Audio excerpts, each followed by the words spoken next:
수강생 여러분 안녕하세요. 지난 시간에는 신현학 선생의 성장 과정부터 상공부 공업국 공정과장으로서 경제관료의 길에 들어서게 되기까지의 여정에 대해 살펴보았습니다. 이번 시간에는 그의 상공부에서의 활약상에 대해 살펴보겠습니다. 상공부에 들어간 그는 처음부터 두각을 나타냈습니다. 상공부 정책은 신현학이 다 한다 라는 말이 공공연히 돌 정도였다고 합니다. 상공부 과장 시절 그의 활약상을 보여주는 에피소드가 있습니다. 1953년 4월 초 정부는 미국으로부터 하나의 통지를 받습니다. 한국 전쟁이 끝난 이후 한국 경제의 재건 방안을 모색하기 위해 4월 17일에 타스카 박사를 단장으로 한 경제특별사절단을 한국에 파견한다는 내용이었습니다. 상공부 장관은 긴급 국장회의를 소집했습니다. 촉박한 시일 내에 미국 측에 제시할 상공부 안을 어떻게 만들어낼 것인가가 관건이었습니다. 장관과 4명의 국장이 몇 시간 동안 의논하였지만 뾰족한 방안이 나오지 않았습니다. 결국 거기서 나온 결론은 공정과장 신현학에게 맡기자였습니다. 장관과 4명의 국장이 모여 장시간 회의한 끝에 내린 결론이 과장에게 전권을 부여하자는 것일 만큼 당시 정부 내 고위 관료들의 행정 경험과 역량은 일천했던 것 같습니다. 그리고 그들이 그러한 결정을 내릴 만큼 신현학 과장은 상공부 내에서 역량을 인정받고 있었던 것입니다. 별다른 대안이 없었기에 신현학 과장은 총대를 매게 됩니다. 그는 장관의 동의를 얻어 자신이 지명한 상공부 사람들을 모았습니다. 그리고 오늘부터 열흘간 퇴근은 없습니다 라고 선언한 뒤 산업부흥 5개년 계획을 만드는 작업을 진두지휘해 갔습니다. 그 과정에서 대구대학에서 가르쳤던 우수한 제자 몇 명을 당시 정부가 있던 부산으로 불러 영어로 번역하는 작업을 맡겼습니다. 그렇게 해서 미국 대표가 방한하던 날 새벽 600페이지에 달하는 산업부흥 5개년 계획 한국어판과 영문판이 완성될 수 있었습니다. 상공부 직원이 완성된 산업부흥 5개년 계획을 총리실에 제출하러 갔을 때 역시 계획안을 제출하러 온 농림수산부 직원들은 사색이 되었다고 합니다. 그들은 4-5페이지의 리플릿을 준비해 왔기 때문입니다. 타스카 박사가 이끄는 경제특별사절단은 한국에 한동안 체류하면서 조사를 진행하였고 8억 8,300만 달러의 무상 원조가 필요하다는 내용의 보고서를 작성했습니다. 이것이 한국 경제 문제에 대한 대통령 특사 보고서, 이른바 타스카 보고서입니다. 그리고 이 보고서를 작성하는 데에 신현학 과장이 주도하여 작성한 산업부흥 5개년 계획 영문판은 중요한 참고자료가 되었습니다. 그리고 타스카 보고서는 미국의 대한 원조정책 수립 과정에서 주요 지침 중 하나로 활용된 것으로 평가되고 있습니다. 따라서 그가 심혈을 기울여 작성한 산업부흥 5개년 계획은 이후 미국의 대한 원조 정책에 영향을 미쳤다고 이야기할 수 있겠습니다. 이러한 활약 덕분에 신현학은 승진도 빨랐습니다. 1954년 3월, 그러니까 공정과장으로 부임한 지 불과 3년 만에 신현학은 공업국장으로 승진하게 됩니다. 국장으로 되었을 당시 그의 나이는 만 34세에 불과했습니다. 한편 신현악 국장은 말솜씨가 좋았을 뿐만 아니라 영어 실력도 좋았습니다. 대학 시절 그리고 해방 후 대구대학에 자리 잡기까지의 공백기 동안 영어를 열심히 공부한 덕분이었습니다. 그래서 그는 상공부에 있으면서 원조자금 협상 등의 실무 대표로 자주 참석했고 인상적인 활약을 했습니다. 이에 대해 살펴보겠습니다. 지난 백두진, 송인상 선생에 대한 강의에서도 누차 강조해온 바 있듯이 당시 한국과 미국은 원조자금 사용을 놓고 견해 차이를 보이고 있었습니다. 한국 정부는 생산설비 투자를 늘리기를 희망했던 반면 미국 정부는 경제 안정에 초점을 맞춰 소비재 위주로 원조 물자를 구매할 것을 요구해 왔습니다. 충주비료 공장 건설 문제를 놓고도 한국과 미국은 첨예한 입장 차이를 보였습니다. 당시 한국은 원조 중 상당 부분을 비료를 수입하는 데에 사용하고 있었습니다. 그리고 비료는 주로 미국에서 수입되고 있었습니다. 한국 정부는 비료를 계속 수입하기보다는 비료 공장을 설립하는 것이 낫다고 판단했습니다. 그래서 미국 측에 원조로 충주 비료 공장을 건설하겠다는 의사를 피력했습니다. 하지만 미국은 자국의 비료 수출이 타격을 받을 것을 우려해 비료 공장 설립에 반대했습니다. 협상이 지지부진하던 1954년 7월 신현악 국장은 협상단을 이끌고 미국으로 향합니다. 대통령의 방미를 앞두고 비료 공장 설립 문제에 대해 사전 조율을 하기 위해서였습니다.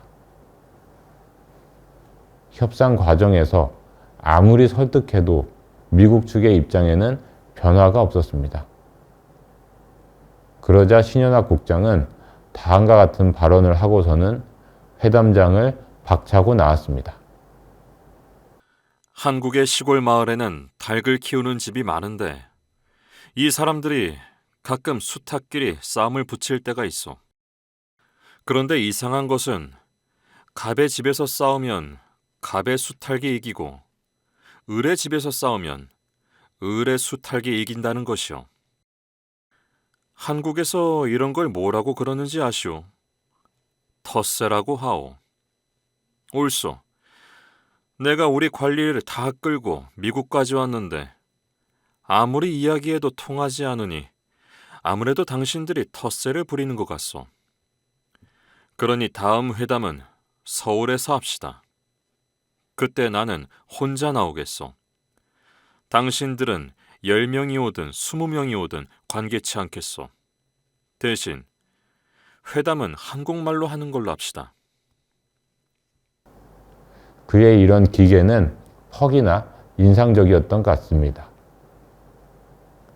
회담 얼마 후 아이젠하워 대통령은 이승만 대통령에게 다음과 같은 내용이 담긴 친서를 보내왔고 그 내용이 당시 신문에도 보도되기도 했다고 합니다. 이 대통령, 당신이 부럽습니다. 신현악같이 뛰어난 부하를 데리고 있으니 말입니다. 그리고 미국은 한국이 요구한 원조 자금 대신 차관을 제공하여 비료 공장을 지을 수 있도록 했습니다. 그리하여 1955년 충주 비료 공장 건설이 시작되었습니다.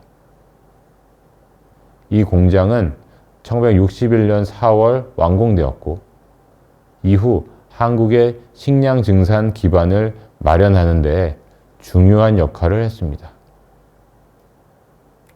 상공부에서 국장으로 3년 2개월간 근무한 신현악은 1957년 6월 부흥부 차관으로 임명됩니다.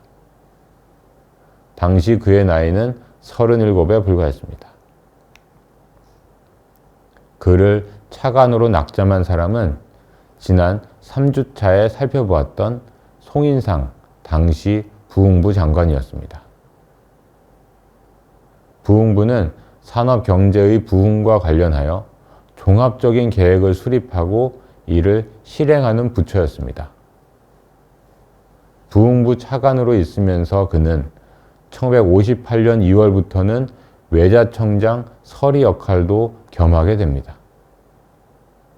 외자청은 원조로 도입되는 물자를 구매하고 관리하는 업무를 주로 담당하는 부서였습니다. 지난 2주차 백두진 선생에 대한 강의에서 그가 경제관료의 길에 들어서면서 처음 맡았던 역할이 외자총국 국장이었음을 소개한 바 있습니다. 신현학 차관이 맡게 된 외자청은 1955년 2월 이 외자총국이 청으로 승격되면서 만들어진 조직이었습니다. 당시에는 원조에 대한 의존도가 높던 시기인 만큼 외자청장은 그 역할과 책임이 막중한 자리였습니다. 두 가지 중요한 직책을 함께 맡은 그는 오전에는 부흥부, 오후에는 외자청, 저녁에는 다시 부흥부로 옮겨 다니며 일을 했습니다. 두 기관이 한 건물에 있어서 그나마 다행이었습니다. 그러한 생활을 1년여 한 뒤 1959년 3월 송인상 장관이 재무부 장관으로 옮기면서 그는 부흥부 장관으로 임명됩니다. 그가 상공부 장관으로 관료 생활을 시작한 게 1951년이니 관료 생활 불과 8년 만에 장관직에 오른 것입니다. 게다가 당시 그는 39살이었습니다. 그는 한국 최초이자 역대 유일의 30대 장관입니다. 그 이전은 물론 그 이후에도 30대 장관이 배출되지 않고 있는 것입니다. 머리가 희끗희끗한 장관들은 그를 막내 장관이라고 불렀다고 합니다. 이처럼 30대에 그리고 관료 생활을 시작한 지 8년 만에 장관직에 올랐다는 것은 그가 상공부, 부흥부에서 재직하면서 경제관료로서 얼마나 활약이 두드러졌으며 주위로부터 높은 평가를 받았는가를 잘 보여줍니다. 그는 차관과 장관으로 재직하면서 경제개발 3개년 계획을 만드는 데에 많은 노력을 기울이게 됩니다. 경제개발 3개년 계획과 관련해서는 이미 송인상 선생에 대한 강의에서 말씀드린 바 있습니다. 경제개발 3개년 계획은 자립경제 기반 조성을 목적으로 삼고 경제 각 분야에 대한 종합적인 검토에 기반해 작성한 계획이었습니다.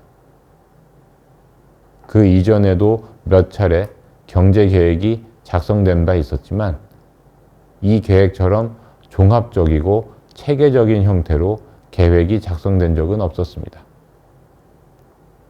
그는 차관으로 있으면서 송인상 장관 주도하에 계획 수립을 담당할 산업개발위원회가 구성되고 계획이 작성되는 과정을 지원했습니다.